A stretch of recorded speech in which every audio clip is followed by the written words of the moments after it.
सपनों को सच करने से पहले सपनों को ध्यान से देखना होता है। जमाने में वही लोग हम पर उंगली उठाते हैं जिनकी हमें छूने की औकात नहीं होती। अगर आप सफल होना चाहते हो तो आपको अपने काम में एकाग्रता लानी होगी। जीवन में समस्याओं का सामना इसलिए करना पड़ता है ताकि हम उनसे लड़कर और भी मजबूती के साथ निखर कर आए। सफलता हमारा परिचय दुनिया से करवाती है और असफलता हमें दुनिया का परिचय करवाती है। हम जो कुछ भी है वह हमने आज तक क्या सोचा, इस बात का परिणाम है। यदि कोई व्यक्ति बुरी सोच के साथ बिताया काम करता है तो उसे कष्ट ही मिलता है। यदि कोई व्यक्ति शुद्ध विचारों के साथ बोलता है या काम करता है तो उसकी परछाई की तरह खुशियां उसका साथ कभी नहीं छोड़ती। जीत कर दिखाओ उनको जो तुम्हारी हार का इंतजार कर रहे हैं। जिसको जो कहना है कहने दो, आपका क्या जाता है। समय समय की बात है, वक्त सबका आता है। भले ही आप कपड़े पहनने में लापरवाही है पर अपनी आत्मा को दुरुस्त रखिए। ऐसे काम करो जिससे लोगों को लगे कि आपको जीतने की आदत है। पहले वह आप पर ध्यान नहीं देंगे, फिर वह आप पर हंसेंगे, फिर वह आपसे लड़ेंगे और तब आप दिख जाएंगे जिंदगी के हाथ नहीं होते, लेकिन कभी कभी वो ऐसा थप्पड़ मारती हैं जो पूरी उम्र याद रहता है। जिंदगी की तपिश को सहन कीजिए जनाब। अक्सर वे पौधे मुरझा जाते हैं जिनकी परवरिश छाया में होती है।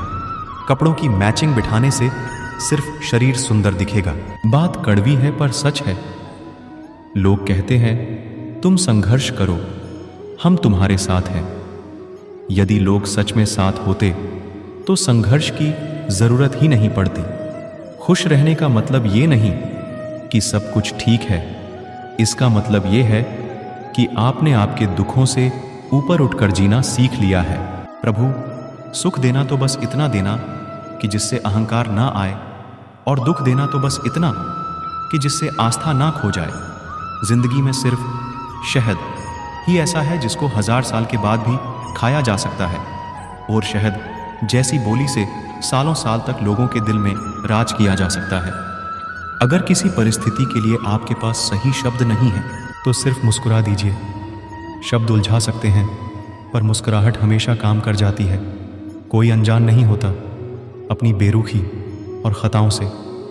बस हौसला नहीं होता खुद की नज़रों में खुद को कटघरे में लाने का।